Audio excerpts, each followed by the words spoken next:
Okay. Well, welcome everyone. Welcome people that are from our meetup group, as well as from our CNH tours, our Galapagos travel. Maybe you heard about this webinar through our newsletters. So welcome, and welcome to Dana Walker, who's our Arctic specialist and polar region expert as well, to the Journey to the Edge, exploring Iceland, Greenland, the Arctic, and the Labrador coast. So again, some of the format for this meeting, it'll be about a half an hour meeting, 25-minute presentation with about a 5 or whatever minutes it takes for any questions and answers. So please feel free to put questions in the chat. Um, and we will monitor that, or I'll monitor that, and then we'll get to them at the end. So just a couple things here to introduce sort of CNH Tours and Galapagos Travel. So it is the same sister company. They've been both running for about 25 years. Galapagos Travel was ready to retire, and that's when Heather and Mark bought Galapagos Travel, but it's under the guided of a focus on highly personalized service and destinations where there has some intimate knowledge of the places. So this is the main team you see here: Heather Mark, Dana Walker, myself, and Kelsey Bradley. Places that they go, CNH Tours and Galapagos Travel have mainly started in the Galapagos, and then they expanded to some other wonderful regions throughout the world through other travel. So the Okavanga, Easter Island, Tuscany, Pantanal, Madagascar, Provence, and then of course the polar regions, which Dan and I are pretty passionate about, and you're going to hear a lot more about our North and the Arctic up there. So these are just some of the group trips that we have happening. And you can reach out to Dana or myself. But without further ado, I'd like to introduce you to Dana Walker. So take it away, Dana. Um, Thanks, Kathy. you can share your slides. Thank you. Okay, let's see. Kathy and I have not used Zoom for a while, so we're going to get switched over here.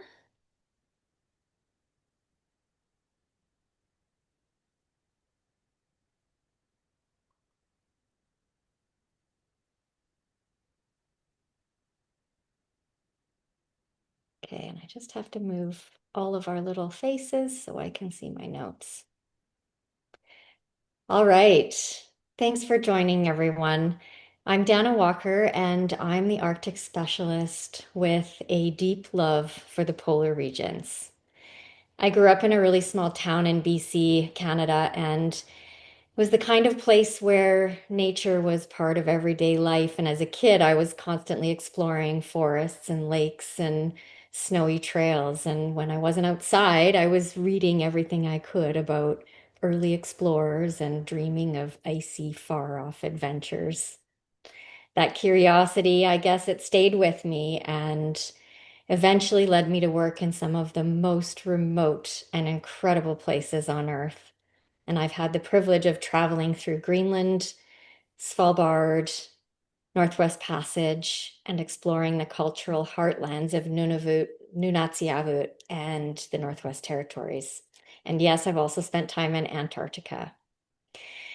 What I love most about this work is sharing these places with others. And it's not just about the landscape and the wildlife for me, but it's about the stories and the history and the feelings that they inspire. I always aim to create a space where people feel welcome and curious and inspired. They're like part of being something really special. So to me, every trip is more than a destination. It's a shared story, and it's my goal to help make these stories unforgettable for you. So let's get started on the reason that we're all here. This trip starts in Iceland. So I'm going to walk you through this as if you were on the journey today yourself, and take you through the steps. So you would get yourself from home to Reykjavik, Iceland. And from there, you would have a pre-night hotel. And from there, you would take a charter flight with us to Greenland. So, because we've got that pre-night hotel in Iceland, some of you may want to fly in early and spend a couple days in Iceland. And if you're wondering about some things to do there, we can let you know which hotel we're staying in. So you can just book a few extra nights, or you can book a land package tour in Iceland. You can go to places like the Blue Lagoon if you just have a few days, or maybe do some waterfall chasing, do some little hikes, some walks.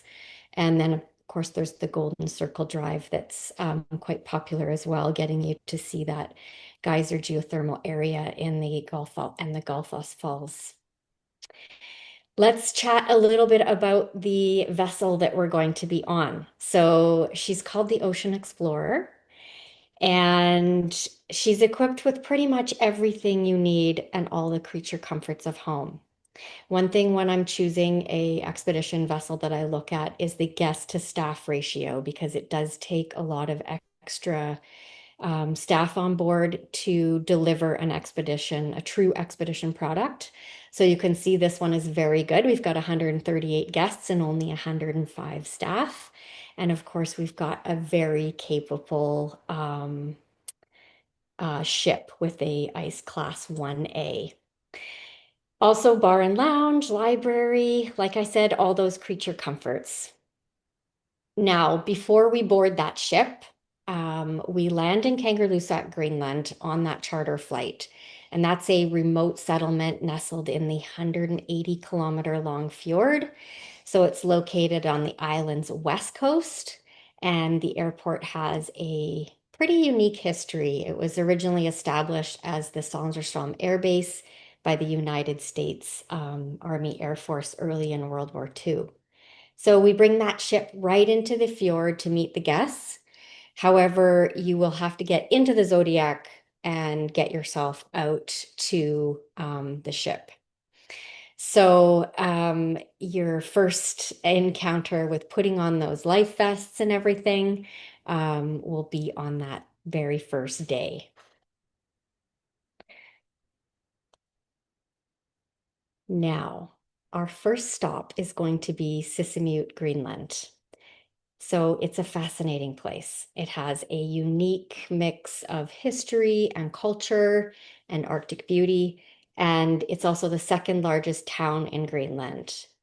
There's no roads in or out. It has one of Greenland's best museums. It showcases local culture, history, and this is open for our guests to enjoy. And the town will even open up the church sometimes if it's not in use. And we can take a look inside there. Sisimiut is one of Greenland's most important fishing hubs as well. And one of the things you'll notice when visiting Sisimiut, many of the towns across Greenland, they have brightly colored wooden houses. So, and they're really pretty to look at, but there's actually a bit of history and meaning behind the colors. So traditionally, the colors were used as a kind of practical code, especially during Danish colonial times. Each color indicated a purpose of the building and who lived there. And they kind of broke it down by red was common for commercial or trade buildings like storehouses and government buildings and churches. Yellow was for hospitals. Green was typically telecommunication or radio stations. Black was always police stations. And blue was always fishing factories and fishermen's homes. So over time, people began painting their homes these bright colors for aesthetic reasons. And today, the tradition really continues. So it's more about individual expression and standing out against the snowy landscape. In the winter, when everything's white and the sun is low, these colors really help make the town feel warm, lively, and full of a lot of character. Now, we're carrying on our merry way here, and we'll be seeing some towering mountains and really pristine rivers, endless glaciers, and really, really deep fjords. In fact, one of the day's highlights is a journey in Eternity Fjord. And Eternity Fjord is 75 kilometers long, and it reaches depths of 1,200 meters. we're going to be looking for marine mammals, humpback whales, minke whales, sometimes some fin whales. And then for seals, harbor seals and ringed seals, and less common are hooded seals. And as we journey north to Ilulissat, we'll be treated to more of Greenland's landscapes. Um, Keeping your eyes peeled for muskox grazing on the hillside, and with a bit of luck, maybe we'll spot whales or polar bear along the way. And once in Ilulissat, you'll have the opportunity to explore the UNESCO World Heritage Site. And this is an extraordinary place. There's a newly opened ice fjord center there, and it offers some insights into the glacier and the region's deep connection to ice and climate. So you're free to explore here. You can do a peaceful walk through the landscape, sit and take in the surroundings. This fjord has it's one of the most active in the Northern Hemisphere. It produces a staggering number of icebergs that drift into the bay each year. And a short walk will take you right to the edge of the ice fjord where you can witness these towering bergs up close. This is a really beautiful picture of it. So you can imagine that it's boardwalk all the way down to the edge of the ice fjord. And there's all those towering bergs calving out into the bay. And this building is the ice center. And I was actually reading an article last week, and apparently the architectural design for the ice center is supposed to be inspired by a snowy owl in flight. And I haven't quite figured out how that looks yet, but I'm sure if I Googled around online, I'd find some more information on it. But it's a really beautiful building. There's a coffee shop inside. The actual science center, they've got all sorts of glacier core samples in glass freezers. So there's a lot to learn and educate yourself on in there. And as you wander through town, you'll also notice the presence of a lot of sled dogs. And that's a vital part of life and tradition in Ilulissat. And this town was also the birthplace of Nud Rasmussen, and he's the renowned polar explorer and anthropologist. And he famously crossed the Northwest Passage by dog sled during his fifth Thule expedition. And that took place between 1921 and 1924. And he made history and he deepened the world's understanding of Inuit culture along the way. So, Northwest Passage is an entirely different trip. In fact, we have a webinar on that next week. But there's lots of history there. There's approximately 15 species of whales that frequent Greenland each year, and only 3 of them remain there all year, and that's the beluga, the narwhal, and the bowhead. Certain species like blue whale and killer whale are rarely seen. However, I have seen them there. And the other species are represented in large numbers. But the narwhal that you see here are medium-sized toothed whales found primarily in the coastal waters and fjords of northern Greenland, where they migrate seasonally and are adapted to life in deep ice-covered environments. This past September, when the ship was going through, they encountered a massive pod of narwhals, which is very, very rare. So it was really good to see. And I heard it was well over 200. When we think of the Arctic, we often picture endless snow and ice, but there's much more to the landscape, especially when it comes to the incredible ice and rock formations. Let's start with the ice. So in the Arctic, you'll find massive glaciers, and icebergs and sea ice, and each formed under different conditions. So glaciers are slow-moving rivers of compressed snow and ice that carve through valleys over thousands of years, and they shape the land as they go. And when chunks of the glacier break off into the sea, of course, they form icebergs, which some are the size of buildings with about 90% of their mass hidden below the surface. And then there's the sea ice, which forms directly from the freezing ocean water and expands and contracts with the seasons. And in some places, you might even see that pancake ice, that round flat discs, and they circle around each other and bump into each other, forming those rough sculptured edges. Now, the rock formations, Arctic geology is pretty ancient and dramatic. And in places like Greenland or Svalbard, you can see exposed Precambrian bedrock that's billions of years old and some of the oldest on Earth. You'll find steep fjords, glacier carved valleys, and metamorphic rock, and it's all shaped by powerful natural forces like tectonics and erosion and repeated glaciation.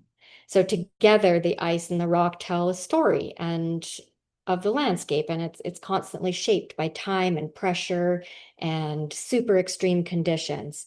It's harsh but beautiful and kind of humbling at the same time.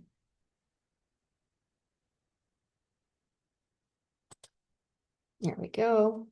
Now, as we cross Davis Strait, this is always a big, big highlight for me because I'm Canadian. I love Canada, and crossing from Greenland back into Canada is always a big one for me. So we're crossing Davis Strait, and as we do this, it takes a bit of time. We've got a sea day, and we enter into a quieter stretch of our journey, and it's a perfect opportunity to just slow down, reflect, and take it all in. And while we're at sea, our incredible team of polar experts, including geologists and historians and all those wildlife specialists, they'll be offering a series of engaging presentations. So these talks are designed to deepen our understanding of the Arctic region and its ecosystem, even its history, and the forces that have shaped it. So these sea days are a welcome pause and a chance to relax and recharge after the excitement of landings and excursions and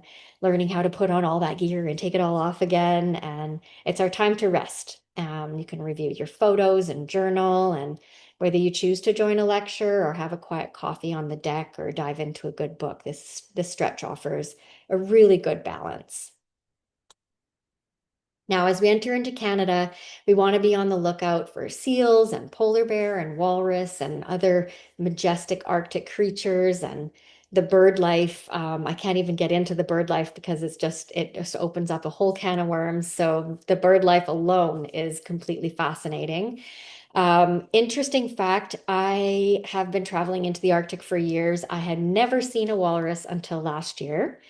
And that is very, very rare. It's just they didn't like me or something and were not showing themselves until last year. And then I saw more than enough walruses last year to last me a lifetime. But I learned something. A group of walruses is called a huddle, which I think is really cute because it's kind of sporty. It's kind of like football.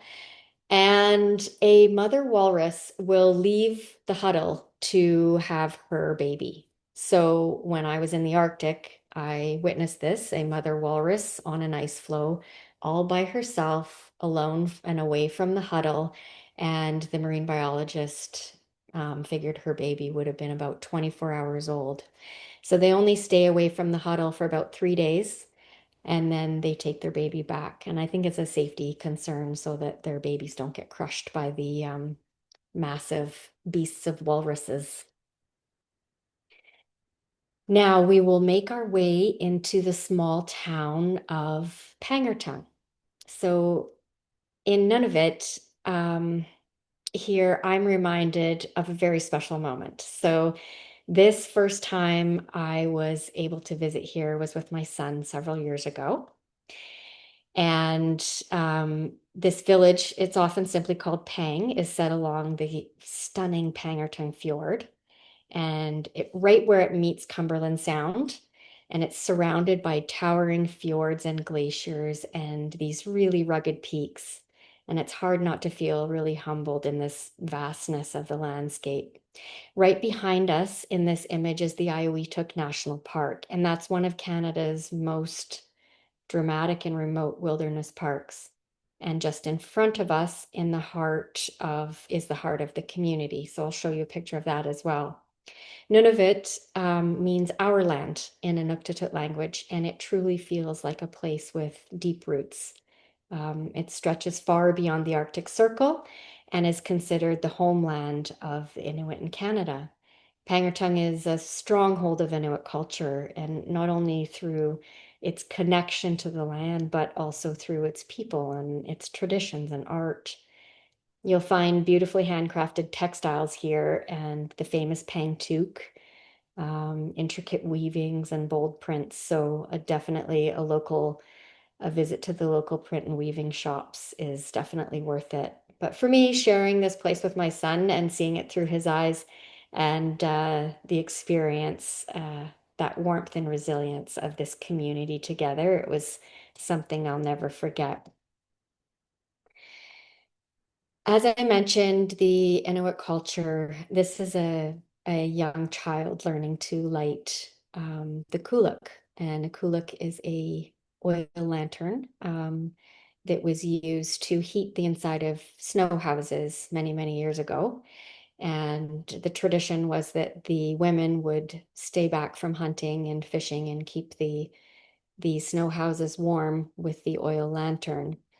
And so this tradition is passed down amongst women in the North, and so it's quite a thing to watch a young girl lighting the kuluk. So visitors can explore cultural centers here and meet the local artists as well, and learn a lot about Inuit traditions that have really shaped the region for generations. So here's the image of the town of Pangertung. So you can see those mountains that were behind my son and I in that previous picture, and this is the town in front of us. And I know this picture is not very good quality, and that's kind of what I love about it, because sometimes it's nice to just be in the moment and not carry a big fancy camera. And this is a gorgeous fall image where the tundra turns color and you see a dusting of snow in the mountains. And September is actually a very special time of year on Baffin Island, and there's kind of an urgency in the air to preserve food for winter and sort of hustle and bustle. And we come off the ship with our hats on and our parkas zipped up, and the locals are running around in their t-shirts enjoying the last of summer. So we almost never want to leave this really vast and beautiful place, but we must carry on. So we're back to the ship and we're heading to our next location. So you see where Pangertung is located on the map there. And protecting the northern entrance to Cumberland Sound is Cape Mercy, and its exposed headland jutting out into the Davis Strait. As the Baffin Bay middle ice recedes throughout the summer, the stretch of Baffin Coast from Cape Mercy to Cape Dyer is a great place to look for polar bears coming ashore. So we'll definitely spend some time there looking at that. Leaving Baffin Island and Nunavut behind, as much as we would love to stay and explore the entire Northwest Passage, that's a different trip. We are heading into Nunatsiavut territory, and our first stop is the Torngat Mountain National Park. Welcome to one of the most remote and visually striking landscapes in Canada. The Torngat Mountain National Park was established in 2008, and this 10,000 square kilometer park is home to Canada's highest mountains east of the Rockies. It's not just about the elevation, though. It's about the raw and untouched beauty of this northern wilderness. This park really feels like a living landscape painting. It's very dramatic. The fjords cut through steep cliffs, glacier formations tower in the distance, and then there's the boreal woodlands. So that's quite different, quite a different landscape from up in Nunavut. It stretches into valleys that are teeming with wildlife, and it's a place that truly takes your breath away. It's wild, sacred, it's powerful, and the Torngats aren't just visited, they're experienced. It's more than just a stunning landscape. It's a place deeply rooted in Inuit history and culture. The park sits at the northern edge of Nunatsiavut, and that place is a self-governing Inuit region in northern Labrador that was officially recognized in 2005, I believe, as homeland of Labrador Inuit. That's very special. It operates under its own constitution and administration. It's a true expression of Indigenous self-determination in Canada. These lands have been home to the Nunatsiavut Inuit and their ancestors for over 7,500 years. The name Torngat comes from the Inuktitut word that means place of spirits. And once you're here, it's easy to understand why. The landscape holds a quiet, powerful presence, and it speaks to something really ancient and enduring. And even if you're not a spiritual person, I'll admit I am not. There's a feeling here that's very hard to explain. It kind of settles into you and stays with you. So this is more than a park. It's a place of deep connection, memory, and a lot of meaning. It's also a protected sanctuary for some of Canada's most iconic and elusive wildlife. So, as a national park, of course, its primary responsibility is to protect. And those are species like the boreal woodland caribou, black bear, Labrador wolves, red, and Arctic foxes, polar bears, and peregrine falcons. Now, you'll see that I mentioned black bear and polar bear. So it's one of the only places in the world where a black bear and polar bear habituate together. Not together, but together. Um, and I've probably forgotten a few more species of wildlife there as well. Um, So it's a remote and it's a harsh environment. For visitors, there are some amazing ways to explore this wilderness. You'll have a chance to head out on guided hikes across the tundra, Zodiac cruises. If you've signed up for the kayaking program, you'll get to experience that here. It's the kind of place where you feel completely immersed and not just in nature, but in something far older and larger than yourself. So tonight, as you drift off to sleep, rocking back and forth on the ship, don't be surprised if you find yourself dreaming of the Torngats, of fjords and peaks and wildlife sightings, with that deep sense of connection. It's a place that will inspire you. It leaves lasting impression and one that many of us will carry for the rest of our lives. Our next stop is Nain, Labrador, the most um, northern settlement in Newfoundland and Labrador. And like many places, this part of the world, there are no roads in or out, just like in Greenland. I had the pleasure of visiting Nain once years ago to see a friend who was working for Parks Canada, and I'll never forget the experience. We landed, it was in early May on a dirt airstrip, and they had just had a week-long snowstorm and the skies had cleared. My flight, I was actually stuck in Happy Valley, Goose Bay, Labrador for 2 nights, I think, because of the delayed flight. But the skies cleared and we were able to fly in, and it felt like stepping onto another world. There's no cars or anything to pick us up at the airport. Um, if you can even call it an airport. And we were picked up in a snowmobile that pulled a komatuk, the traditional Inuit sled, and we threw our luggage in there, and that's was our mode of transportation in winter was a snowmobile.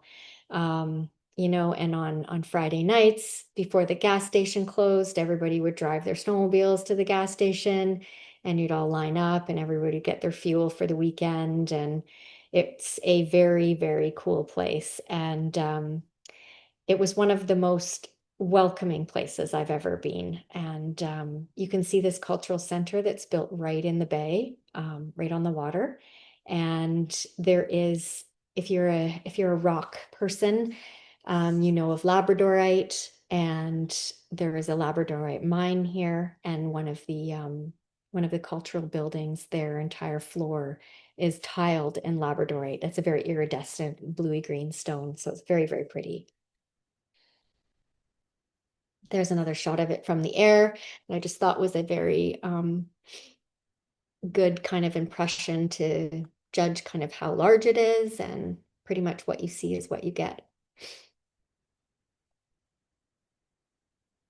Now we're getting into Newfoundland. So Lanceau Meadows is a National Historic Site, also recognized as a UNESCO World Heritage Site. And it's the only confirmed Norse or Viking settlement in North America. So we'll join a guided tour here to see where Norseman Ericsson, who is son of Eric the Red, that is so famous, is believed to have founded the East Coast area that would later be known as Newfoundland. And that was around 1000 AD. We'll get another shot of it here. And now, as we continue, we step even further back in time, over 1000 years ago, when Vikings set sail across the North Atlantic. I can just imagine those wooden longboats, handcrafted and open to the elements, carrying Norse explorers.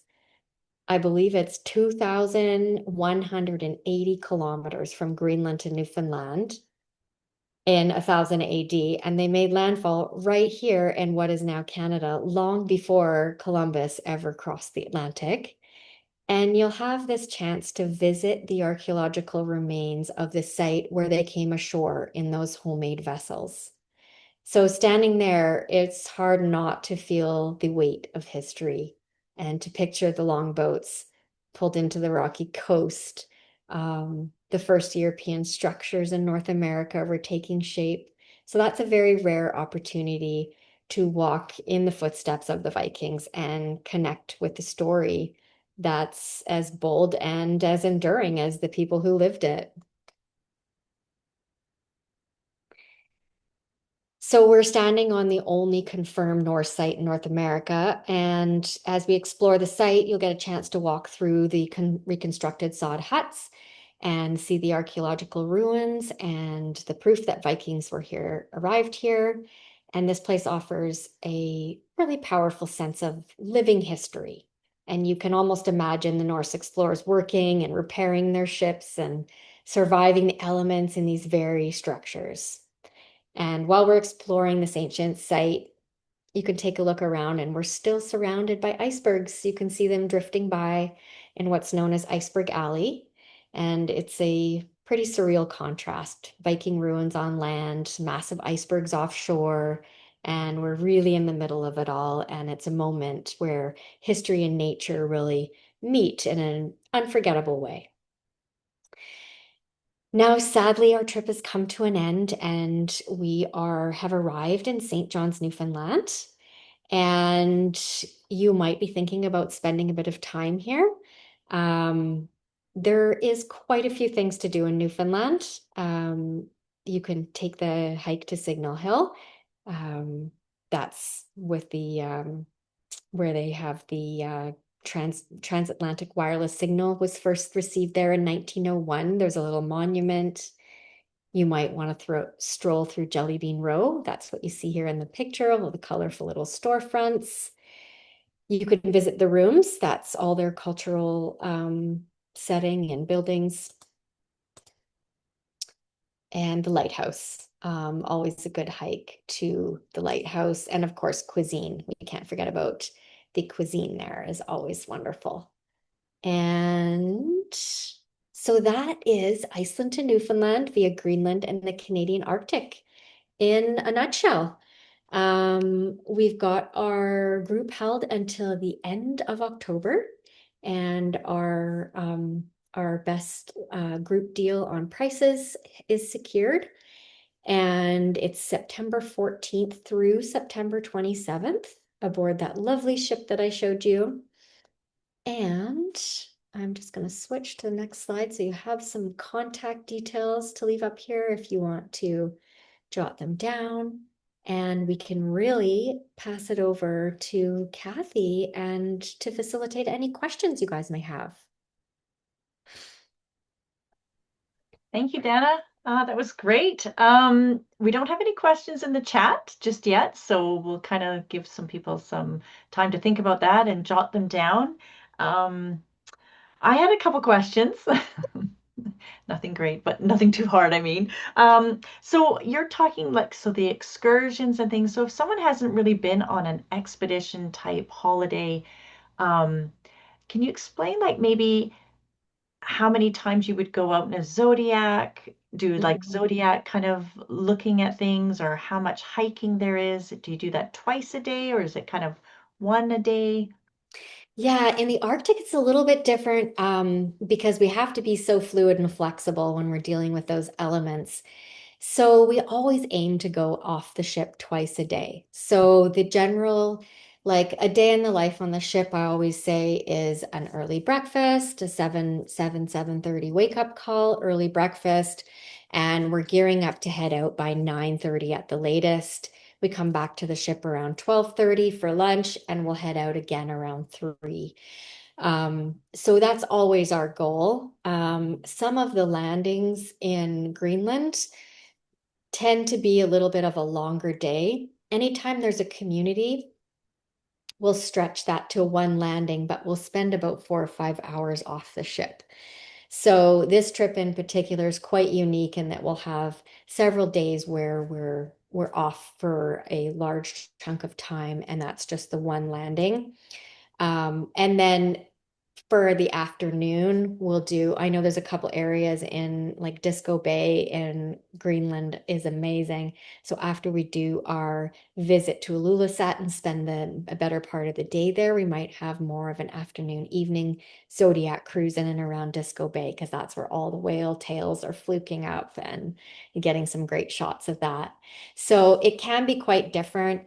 As far as activity level, there's something for everybody. So if somebody has some mobility issues or if they just want to have, a bit more of a mellow day, it's definitely available. Especially in Greenland, we'll have some areas where people will choose to just get off the ship and dock right there and walk to the destination that we're going, like maybe up to the ice center. Some people would rather jump on the shuttle and take our shuttle up there. So we've got the ability to do a little bit of both. Um, and then on the sea day that we have where we're crossing Davis Strait, that's when we'll save a lot of our lectures and presentations for that day because we can't get off the ship. Yeah. Okay, that's great. That's a good definition or a good outline of sort of what that trip would be really be about.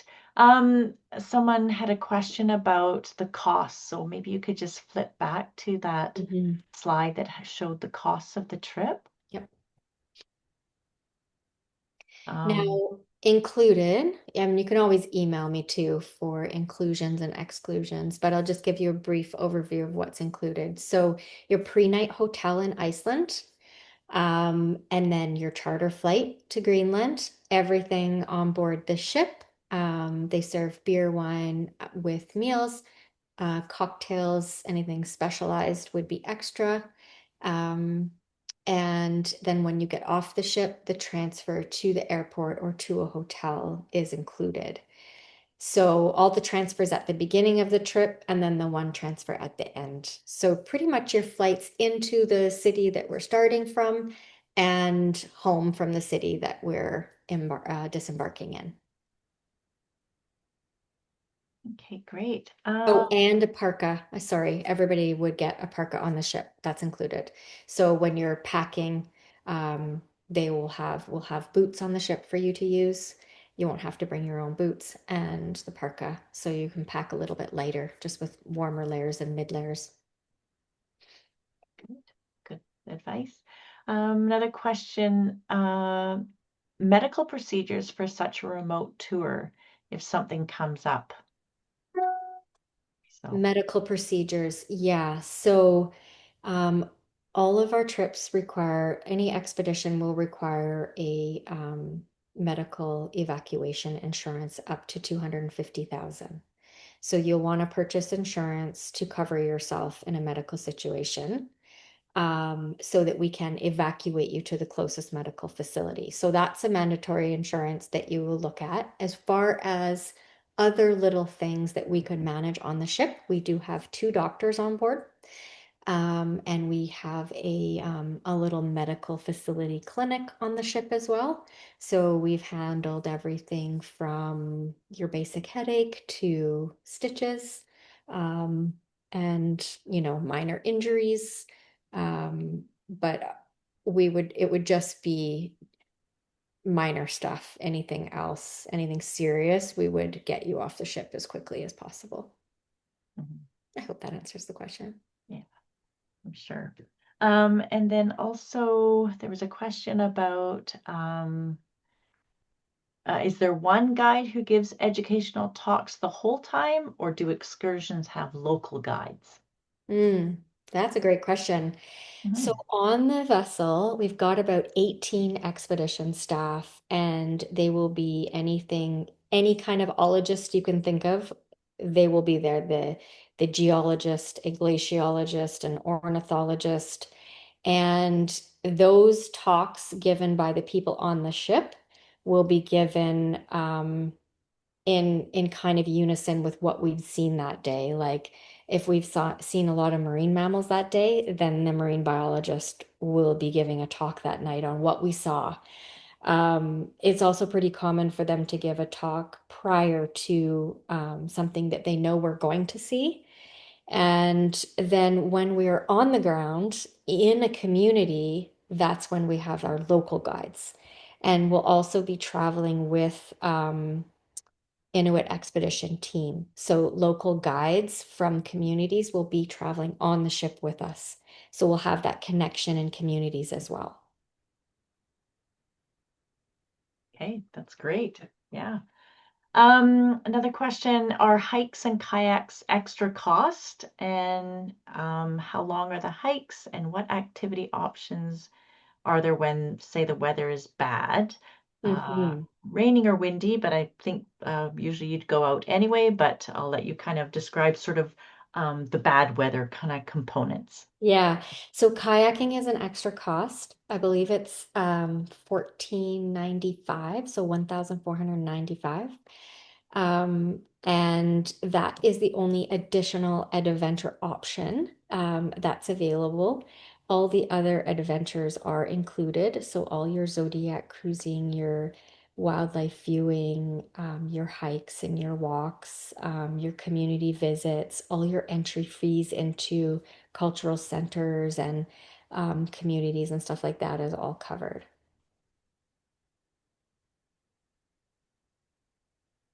Okay. Um, and then sorry, did you cover the bad weather? Oh, bad Sorry. weather. Yes, be prepared for bad weather. Yeah. That's all I can say. Yeah, all you can I say. mean, if the seas are too rough and it's like not safe to launch the Zodiac, we usually just go somewhere where we can. We're able to navigate the ship into these small areas and we'll go somewhere. Sometimes we'll run into situation where we want to go somewhere and it's all blown in with ice and we'll have to divert and go somewhere else. So usually if the weather has picked up, we will navigate somewhere else.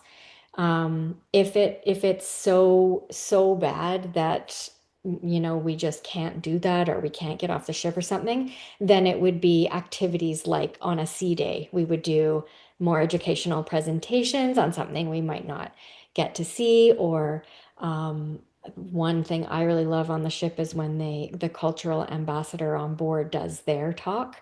But it's pretty strategic how we do that on board because we can kind of save those things for little gaps and then plug them in where we need to. And then the passengers really get a well-rounded experience. So I haven't had any trips where bad weather was an issue and I felt like there was nothing to do. There's also a sauna on board. There's a hot tub on board. There's even a bit of a pool, the gym. So, cocktails, lots of wine. That's right. And they do provide you with the rubber boots and the, Yes. parka. So you're pretty Yeah. prepared for those kind of, And on board too. the all the cultural ambassadors and the expedition staff they're there to mingle with the passengers.